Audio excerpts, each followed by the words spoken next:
Dress like a you already famous, মানে আপনি এমনভাবে ড্রেস আপ করুন দেখে যেন মনে হয় যে আপনি অলরেডি একজন ফেমাস। তো এখানে ফেমাস হওয়ার কিছু নেই, কারণ এসএসসি ইন্টারভিউয়ের জন্য যাচ্ছেন।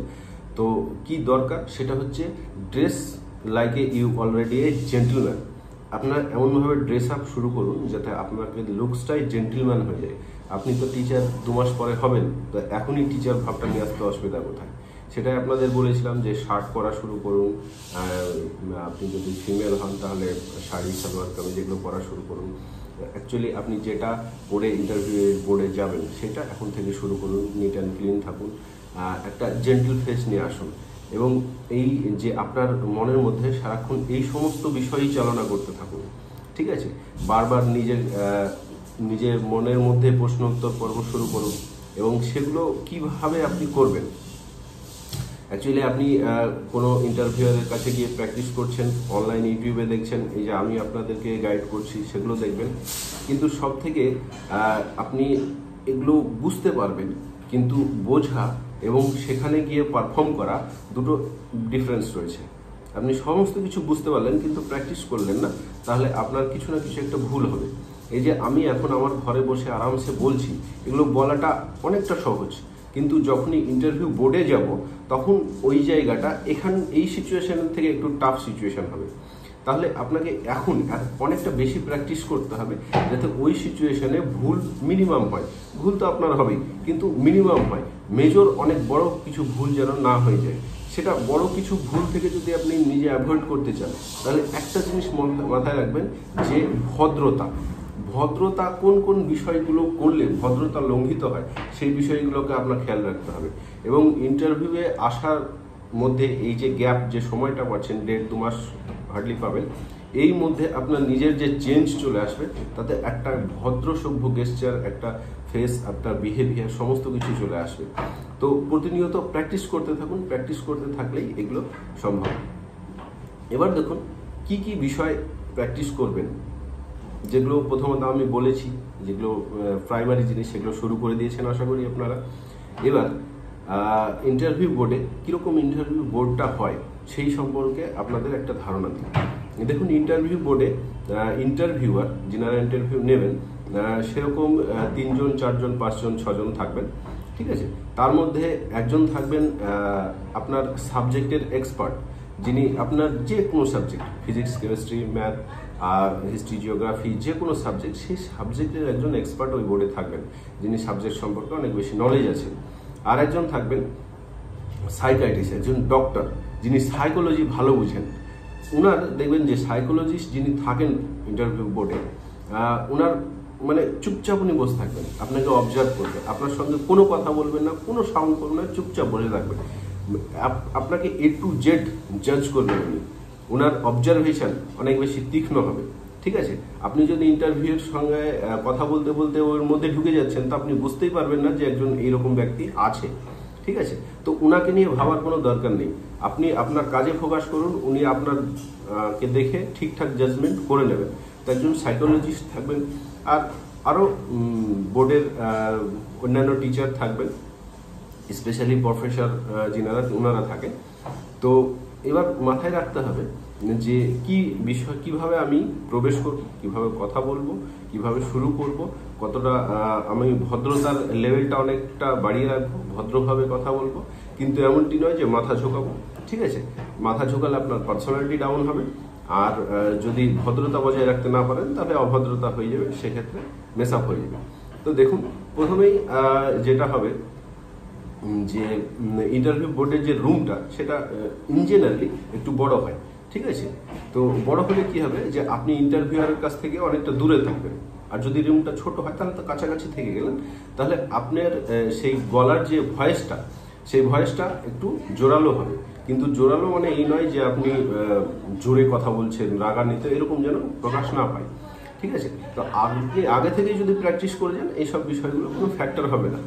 দরজাটা খুলে আপনি ঢুকলেন, অনুমতি চাইলেন যে আপনি আসতে চাইছেন, আসতে পারিছেন, সেটা, তারপরে দরজাটা লাগালেন। দরজাটা লাগানোর সময় একটু খেয়াল রাখবেন যে দরজাটা জোরে লাগানো না হয়, সাউন্ড না হয়, খাট করে মেরে দিলেন, এরকম কিছু যেন না হয়।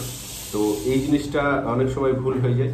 তো এটা প্র্যাকটিসের মাধ্যমে প্র্যাকটিস করবেন, তাহলে দেখবেন যে এটা আলাদা করে মনে রাখার প্রয়োজন হচ্ছে না।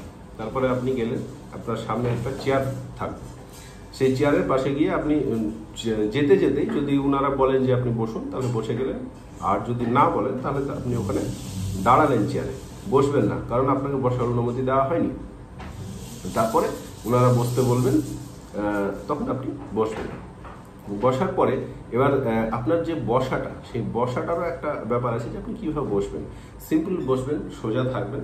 আমি এই যে এইভাবে বসেছি, এরকম তো সামনে টেবিলও থাকবে না, এরকম বসার অপশনও থাকবে না। টেবিল থাকলেও আপনি এইভাবে বসবেন না, বসবেন এইভাবে। আপনার লেগ যেটা রয়েছে, পা, সেটা ক্রস হবে না, সিম্পল হবে। আর পায়ের উপরে হাত দুটো রাখবেন, ঠিক আছে। এবার কথোপকথন শুরু হবে, ওনারা কোশ্চেন করবেন। কোশ্চেনটা প্রথমে আপনি শুনবেন ভালো করে, শোনার পরে 1-2 সেকেন্ড পরে আপনি কথা বলতে শুরু করবেন। এমনটি নয় যে স্যার কোশ্চেন করলেন আর ওনার শেষ হতে না হতেই আপনি জানেন এবং ঝাড়াস করে উত্তরটা দিয়ে দিলেন, এরকম কিছু নয়। স্যার কোশ্চেনটা করলেন, আপনি ধীরে স্থিরে আপনি কোশ্চেনটা আনসার করলেন। এবং আপনি দেখুন, ইন্টারভিউ বোর্ডে আপনি কোশ্চেনের আনসার করতে পারবেন কি না পারবেন, সেটা আপনার উপরে যতটা নির্ভর করে, তার থেকে অনেক বেশি নির্ভর করে যিনি কোশ্চেন করছেন। কেন, যিনি কোশ্চেন করছেন উনি যদি মনে করেন যে আপনাকে কোশ্চেনের আনসার দিতে উনি দেবেন না, তাহলে এমন কোশ্চেন করবে যেখানে আপনি কোশ্চেনের আনসার করতে পারবেন না, এটুকু শিওর। তাহলে এরকম অনেক কোশ্চেনই থাকবে আপনার ক্ষেত্রে। ধরুন 1-2 কোশ্চেন এরকম থাকবে যেখানে আপনি কোশ্চেনের আনসার করতে পারবেন না। তাহলে আপনি যে পারবেন না, সেটার যে কারণ, সেটা কিন্তু ইমানদারের সহিত সেটাখানে বলবেন যে আপনি এই বিষয়টা পড়েননি, অথবা পড়েছেন মনে নেই, এই মুহূর্তে মনে পড়ছে না স্যার, এইরকম। কিন্তু আপনি জানেন না বিষয়টা, কিন্তু চেষ্টা করতে গিয়ে আপনি ভুল কিছু বলে ফেললেন, এটা। কিন্তু আপনার যদি মনে হয় যে আমি চেষ্টা করি, তাহলে সেক্ষেত্রে কিন্তু আপনি পারমিশন নিয়ে নেবেন, এটা আপনার সেফ জোন। যে স্যার আমার এই মুহূর্তে সঠিকভাবে মনে পড়ছে না, তবে আমি চেষ্টা করতে পারি। এই যে ব্যাপারটা, এটা বললে ইন্টারভিউয়ার যিনি আছেন তিনি খুশি হবেন, কারণ আপনি ওনাদের সঙ্গে অনেস্ট যে আপনার সত্যি আপনি পড়েছিলেন অনেকদিন আগে, যে বিষয়টা জানতেন, কিন্তু এখন একদম কনফার্ম মনে করতে পারছেন না, রিকল করতে পারছেন না। তাহলে আপনি আমার ইন্টারভিউ বোর্ডে এরকম হয়েছিল যে আমাকে ম্যাডাম কোশ্চেন করেছিলেন, আমি সেই কোশ্চেনটা একটু কনফিউজ ছিলাম, সমস্ত কোশ্চেনের আমি অ্যান্সার করলাম এই কোশ্চেনটা। তো ম্যামকে আমি বললাম যে ম্যাম, আমি কোশ্চেনটা এই মুহূর্তে সঠিক একদম কনফার্ম বলতে পারছি না, তো আপনি বললে চেষ্টা করতে পারি। তো উনি বললেন হ্যাঁ অবশ্যই। তো আমি কোশ্চেনটা বললাম, কোশ্চেনটা আমি অনেকবার পড়েছিলাম আগে, কিন্তু ওই মুহূর্তে আমি কোশ্চেনের আনসারটা ভুল বললাম, তো সেক্ষেত্রে নো প্রবলেম। তো আপনি চেষ্টা করলেন, ভুল হয়ে গেল। মনে রাখবেন যে আপনার সাবজেক্টে কতটা বেশি নলেজ আছে সেটা চেক করার জন্য ইন্টারভিউ বোর্ড নয়, ঠিক আছে। ইন্টারভিউ বোর্ডের আগেই আপনার এক্সাম নিয়ে নেওয়া হয়েছে, আর সেই এক্সামে আপনি প্রমাণ করে দিয়েছেন যে আপনি আপনার সাবজেক্টে অনেক বেশি দক্ষ, অনেক বেশি আপনি জানেন। তো ইন্টারভিউ বোর্ড কি জন্য? Interview board actually personality test. আপনার পার্সোনালিটি কেমন, আপনি একজন আপনার পার্সোনালিটি কেমন, আপনার মেন্টালিটি কেমন, আপনি একজন টিচার হিসেবে সমাজের বাচ্চাদের, স্টুডেন্টের কতটা তাদের উপরে পজিটিভ প্রভাব ফেলতে পারবেন, আপনার সক্ষমতাটা কতটা, আপনার মেন্টালিটির লেভেলটা কতটা উঁচু মানের মানুষ আপনি, সেই সমস্ত বিষয়গুলো দেখা হয়। আর এটাও দেখা হয় যে আপনি উঁচু মানের মানুষ, কিন্তু আপনার মধ্যে সেই বিচক্ষণতাই নেই যে আপনি স্টুডেন্টদের ভালো করতে পারবেন, সোসাইটির ভালো কিছু করতে পারবেন, একজন প্রতিষ্ঠিত শিক্ষক হিসেবে নিজেকে প্রমাণ করতে পারবেন। সেক্ষেত্রেও আপনার ডিসক্রেডিট, আপনি মার্কস কম পেয়ে যাবেন। তো এক্ষেত্রে আপনাকে প্রত্যেকটা বিষয় আমার যেটা অ্যাডভাইস সেটা এটাই যে আপনি অনেস্ট থাকবেন, কখনো ঘুরিয়ে পেঁচিয়ে আনসার করার চেষ্টা করবেন না, কারণ আপনি যদি করতে চেষ্টা করেন তাহলে ওনারা ধরে ফেলবে, কারণ ওনাদের ইন্টারভিউ নেওয়ার অভিজ্ঞতা অনেক বেশি আছে, ওনারা অনেক দিন থেকে ইন্টারভিউ নিচ্ছেন। এবং আপনি যদি ওই মুহূর্তে অ্যাকচুয়ালি আপনার ইন্টারভিউ বোর্ডে আপনি যখন থাকবেন, তখন দেখবেন আপনার একটা প্রেশার ফিল হচ্ছে, প্রেশার থাকবেই, আপনি কোনো মতেই সেটা অ্যাভয়েড করতে পারবেন না। আর যদি কখনো মনে হয় যে আপনার কোনো প্রেশারই ফিল হচ্ছে না ইন্টারভিউ বোর্ডে, তাহলে মনে রাখবেন যে আপনার ফিলিংসটাই নষ্ট হয়ে গেছে, ওখানে আপনার ভুলভাল জিনিস হবে, ঠিক আছে। তো প্রেশার থাকাটা খুবই স্বাভাবিক, এবং প্রেশার থাকলে আপনি প্রেশারের মধ্যে কাজ করবেন, কিন্তু প্রেশারটা খুব বেশি নিয়ে ফেলবেন, কারণ আপনি বাঘের খাঁচায় ঢুকছেন না, ঠিক আছে? ওখানে গিয়ে আপনি ভদ্রভাবে কথোপকথন শুরু করবেন। আর কথোপকথন শুরু করার উদ্দেশ্য একটাই, যে কথা বলার মাধ্যমে আপনাকে ওনারা জাজ করবেন যে আপনার লেভেল 1 to 10, তাহলে আপনার লেভেলটা কত, 3 নাকি 7 নাকি 8 নাকি অনেক বেশি। এবং এইখানে আমি একটা কথা বলে রেখে আপনাকে, যে কারো ইন্টারভিউ 5 মিনিট হয়, কারো আবার 12-13 মিনিট 15 মিনিটও হয়। যদি ফার্স্ট হাফে হয় তাহলে একটু বেশি সময় নেয়, আবার যদি সেকেন্ড হাফে হয় তাহলে ইন জেনারেলি কম সময় হয়। কারণ কি, যে ফার্স্ট হাফে ওনারা শুরু করছেন, আর কতজন ক্যান্ডিডেটের ইন্টারভিউ নিতে হবে ওনাদেরও তো একটা প্রেশার থাকে, যে এই এত সময়ের মধ্যে আমাকে এতগুলো ক্যান্ডিডেটের ইন্টারভিউ নিয়ে শেষ করতে হবে। তাহলে ফার্স্ট হাফে দেখা গেল ইন জেনারেলি একটু বেশি টাইম ধরে ইন্টারভিউটা নেয়। আবার যখন সেকেন্ড হাফে হয়, সেকেন্ড হাফে ওনারা খাওয়া দাওয়া করে এসে বসেন, এবং বাঙালি খাওয়া দাওয়া করলেই বডিতে একটা আলস্য ভাব আসে একটা। আর অ্যাকচুয়ালি কোনো মানুষ যখন কোনো একটা ব্রেন ওয়ার্ক করে, ফিজিক্যাল ওয়ার্কের কথা বলছি না, যখন ব্রেন ওয়ার্ক করে তখন হার্ডলি 40 থেকে 50 মিনিট তার ফুল ফোকাস ধরে রাখতে পারে। তারপর থেকে তার যে ফোকাস সেটা ধীরে ধীরে নষ্ট হয়। আমরা দেখবেন যে টিউশন পড়ার সময় যখন কমপ্লিকেটেড কোনো ম্যাথামেটিক্স বা কেমিস্ট্রি ফিজিক্স কিছু করছি, তখন 1 ঘন্টার পরে একটু উস্কো শুরু হয়ে যায়, যে আমি ফোকাস রাখতে পারছি না। তেমনি ইন্টারভিউ বোর্ডে যিনারা আছেন ওনারও মানুষ, ওনাদের ক্ষেত্রেও সেটা প্রযোজ্য। তো ফার্স্ট হাফে হলে এই বিষয়টা হয়, একটু বেশি সময় হয়। সেকেন্ড হাফে হলে ইন জেনারেলি একটু কম সময়, তাড়াতাড়িতে ইন্টারভিউ হয়ে যায়। এবার দেখুন, আপনাকে যদি ইন্টারভিউ বোর্ডে বেশি সময় থাকতে হয়, তাহলে আপনি মনে করবেন যে আপনি সঠিক ডাইরেকশনে যাচ্ছেন। কারণ আপনার সঙ্গে কথা বলে ওনাদের একটা কমফোর্টেবল ফিল হচ্ছে, আপনার যে কোয়ালিটি, যে লেভেল, সেটা ওনারা বুঝতে পারছেন ভালো। এবং যদি আপনাকে খুব অল্প সময়ে মানে ওকে ঠিক আছে এটা, তার মানে আপনি সেই রকম ইমপ্রেশন ছাড়তে পারছেন না। তার জন্য তো প্রথম থেকেই চেষ্টা করবেন যে ইমপ্রেশন আপনার জন্য মেনটেন থাকে। তাহলে আপনার বেশি সময় ধরে, অনেক সময় মনে হতে পারে যে আপনার বেশি সময় ধরে ইন্টারভিউ হচ্ছে, কি ব্যাপার, কিছু সামথিং আপনাকে বেশি জাজ করা হচ্ছে কিনা, এরকম কিছু নয়।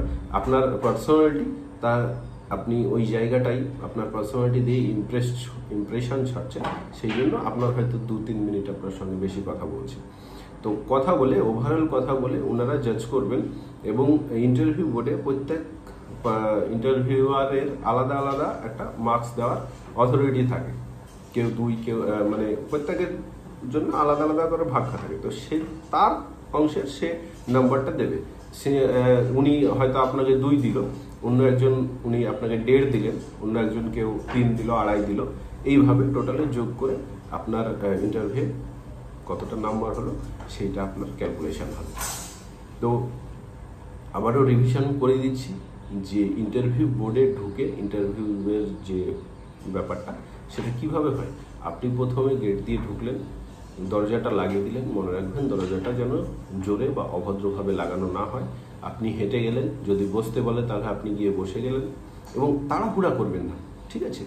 রিল্যাক্সে যাবেন, রিল্যাক্সে গিয়ে আপনি বসবেন, ভদ্রভাবে বসলেন। আর যদি আপনাকে বসতে না বলে তাহলে আপনি দাঁড়াবেন, একটু ওয়েট করবেন, দেখবেন ওই মুহূর্তেই আপনাকে বসতে বলবে, এবং আপনি সেখানে বসলেন।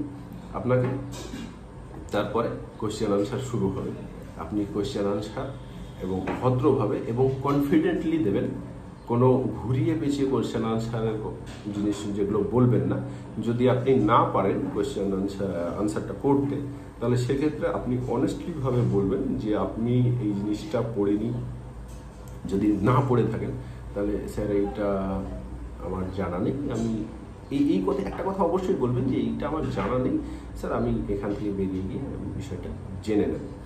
আর যদি আপনার মনে হয় যে আপনি পড়েছিলেন কিন্তু আপনার বিষয়টা এই মুহূর্তে মনে পড়ছে না, তাহলে আপনি সেটাই বলবেন যে আমি বিষয়টা পড়েছিলাম কিন্তু এই মুহূর্তে কনফার্ম মনে করতে পারছি না, রিকল করতে পারছি না। সেক্ষেত্রে যদি বলে আপনি ঠিক আছে আপনি গেস করে বলুন, তাহলে গেস করে যদি বলার পারমিশন দেয় তাহলে আপনি গেস করে বলতে পারবেন। আর আপনি যদি নাই পড়ে থাকেন বিষয়টা, ওই কোয়েশ্চেনটা পার্টিকুলার জিনিসটা কি সেটা আপনি নাই জানেন, আর আপনাকে যদি বলে ফেলে ঠিক আছে আপনি অনুমান করে বলুন, তাহলে কিন্তু আপনি ওখানে ফেসে যাবেন।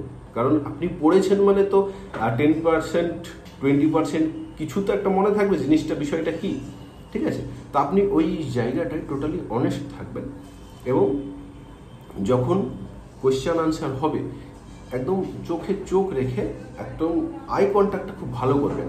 আই কন্ট্যাক্ট যদি আপনি না করতে পারেন তাহলে আপনার পুরোটাই নেগেটিভ পয়েন্ট। আই কন্ট্যাক্ট করে আপনাকে কথা বলতেই হবে। অনেকের আছে যে মানুষের সঙ্গে চোখে চোখ রেখে কথা বলতে পারে না, এই যে কয়েকদিন আছে সেটা আপনি প্র্যাকটিস করে নিন, কারণ এইটা ছাড়া সম্ভব নয়। আপনি যদি চোখে চোখ রেখে কথা বলতে না পারেন তাহলে আপনার পুরোটাই নেগেটিভ পয়েন্ট, মার্কস পুরো নেগেটিভ হয়ে যাবে। ঠিক আছে? আর যিনি কোয়েশ্চেন করবেন ওনার দিকে তাকিয়ে কথা বলুন। যখন ওনার দিকে তাকিয়ে আপনি কথা বলছেন এবং একটু বেশি সময় ধরে কথা বলছেন তখন এনাদের দিকেও তাকিয়ে নেন। আর যদি শর্টকাটে শেষ হয়ে যায় তাহলে ওনার দিকে তাকিয়ে কথা বলে শেষ হয়ে গেল, আপনি বসে গেলেন, নেক্সট কোয়েশ্চেন হবে। আবার অনেক সময় হবে যে আপনি যিনি কোয়েশ্চেন করছেন ওনার দিকে তাকিয়ে কোয়েশ্চেনের আনসারটা করছেন এবং পাশ থেকে আরেকজন আপনার কথা শেষ না হতেই আরেকজন কোয়েশ্চেন করে দিচ্ছে। ঠিক আছে? আপনাকে যেন একটা ভ্যাবাচাকা খাওয়ানো যায় এইরকম একটা পরিস্থিতি তৈরি করছে, কিন্তু আপনাকে ওই জায়গাটায় স্থির থাকতে হবে। আপনি কোয়েশ্চেনটা আনসার করলেন এবং ধীরে সুস্থে আপনি ইনার দিকে ঘুরে আবার ইনার কোয়েশ্চেনের রিপ্লাইটা করলেন। ঠিক আছে? তো এই সিচুয়েশন ক্রিয়েট করবেন। ওনাদের কিছু কিছু ট্রিক্স থাকে যে এরকম সিচুয়েশন ঘুরিয়ে পেঁচে কোয়েশ্চেন করে সিচুয়েশনটা অন্যরকম করে আপনার যে ম্যাচুরিটি লেভেল সেটা চেক করা হয়। তো আপনাকে ওই জায়গাটায় একদম ভদ্রভাবে থাকতে হবে। আর একটা বিষয় আপনাদেরকে বলে রাখি যে ইন্টারভিউ বোর্ডে যিনারা আছেন ওনারা আপনার বন্ধু নন, আর ওনারা আপনার শত্রুও নন। ওনাদেরকে নির্দেশ দেওয়া হয়েছে যে সাপোজ ধরুন 10 জন ক্যান্ডিডেটের মধ্যে আমাকে 6 জন বা 7 জন ক্যান্ডিডেট বেছে দিন, এটাই হচ্ছে ওনাদের কাজ। ওই যে 7 জনের মধ্যে কে হবে না হবে সেটা ওনাদের মাথা ব্যথার কারণ নয়। তার মধ্যে যদি আপনি থাকেন তো আপনি, আপনার জায়গায় অন্য কেউ থাকে তো অন্য কেউ। তাহলে ইন্টারভিউ বোর্ডে যিনারা আছেন উনি আপনার শত্রুও নয়, বন্ধুও নয়। তাই আপনি ওনাদের উপর কখনো ইরিটেট হবেন না যে এই লোকটা আমাকে এইরকমভাবে কোয়েশ্চেন করছে, এইরকম মেন্টালিটি যেন একদমই নয়। ওনাদের ওটা একটা স্ট্র্যাটেজি যে একজন এদিক থেকে কোয়েশ্চেন করবে তো আরেকজন এদিক থেকে কোয়েশ্চেন করবে। ঠিক আছে? আর যদি এরকম পরিস্থিতি তৈরি হয়ে যায় যে একটু হাসি মজাকের মতো হয়ে গেল ইন্টারভিউ বোর্ডে, হতেই পারে, না হওয়ার কিছু কারণ নেই, কারণ আপনি প্রেশারে আছেন, ওনারা তো প্রেশারে নেই। ঠিক আছে? হাসি মজাক টাইপের কিছু হয়ে গেল, তাহলে আপনি জাস্ট হালকা একটু হেসে দিলেন, ব্যাস। ওর থেকে বেশি হাসতে যাবেন না, কারণ ওনারা আপনার ফ্রেন্ড নয়। ওই জায়গাটা ক্যাজুয়াল ভাবে করতে যাবেন না। ওনারা ক্যাজুয়াল করার চেষ্টা করতে পারেন, আপনি ক্যাজুয়াল করবেন না। ঠিক আছে? কারণ আপনার ওই জায়গাটা সিরিয়াসভাবে ধরে রাখতে হবে। তো এই যে ব্যাপারটা সর্বোপরি আপনি যেটা মনে রাখবেন সেটা হচ্ছে একটা স্ট্যান্ডার্ড, একটা ভদ্রতা লেভেল মেনটেন করে পুরো ইন্টারভিউটা আপনি শেষ করবেন এবং চলে আসবেন। এসে দরজাটা যেমনভাবে যাওয়ার সময় লাগিয়েছিলেন কোনো শব্দ না হয় ঠিক ওই রকমই খুলবেন, বাজাবেন, আস্তে করে লাগবেন, চলে আসবেন, রিল্যাক্স। তাতেই আপনি বুঝে যাবেন যে আপনার ইন্টারভিউ কেমন হয়েছে।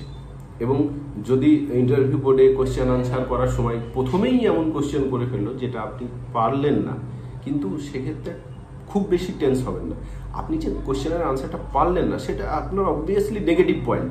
তার মানে এই নয় যে আপনার পুরোটাই নেগেটিভ পয়েন্ট, কারণ কোয়েশ্চেন আনসার সাবজেক্টের যে নলেজ সেটা আপনার এক্সামে চেক হয়েছে, ওখানে আপনার পার্সোনালিটি টেস্ট হচ্ছে, তো আপনি ওইটা মেক আপ করতে পারবেন। আমার পরিচিত এমনও আছে একজন যিনি কোনো কোয়েশ্চেনের আনসার করেনি বোর্ডে, কোয়েশ্চেনের আনসারই করতে পারেননি, তারপরেও সে চাকরি করছে, আমারই ফ্রেন্ড। ঠিক আছে? তো কোয়েশ্চেন আনসার, ওখানে গিয়ে কোয়েশ্চেন আনসারের মাধ্যমে বোঝা হয় যে আপনি মানুষটা কেমন, আপনার ক্যাপাবিলিটি কেমন, আপনার ফ্লুয়েন্সি কেমন, আপনার পার্সোনালিটিটা কেমন, আপনার যে চিন্তা ভাবনা সেটার গভীরতা কত বেশি। ঠিক আছে? এই জন্য আপনার সাবজেক্টের বা জিকে টেস্ট এইরকম কিছু ওখানে খুব একটা কম গুরুত্ব সম্পন্ন। তো এইভাবে আপনারা প্র্যাকটিস করতে থাকুন। প্র্যাকটিস করলে দেখবেন এই যে চেয়ারে বসা, ঘরে ঢোকা, এই সব বিষয়গুলো আপনার মনে রাখতে হবে না, অটোমেটিক হ্যাবিট হয়ে যাবে। এগুলো হ্যাবিটে পরিণত করুন, যাতে আপনি ইন্টারভিউ বোর্ডে যে কথোপকথন হচ্ছে, কনভারসেশনটা হচ্ছে, ওটার উপরে ফুল ফোকাস করতে পারেন। ঠিক আছে? তাহলে নেক্সট ভিডিওতে আমি আপনাদের আরও কিছু ইন্টারভিউ টিপস, কোয়েশ্চেন আনসার নিয়ে আলোচনা করব, যে কীভাবে কোন কোয়েশ্চেনের কী আনসার করতে হয়, এবং তারপরে আপনাদেরকে প্র্যাকটিস করাবো। আপনারা এই চ্যানেলে জুড়ে থাকুন।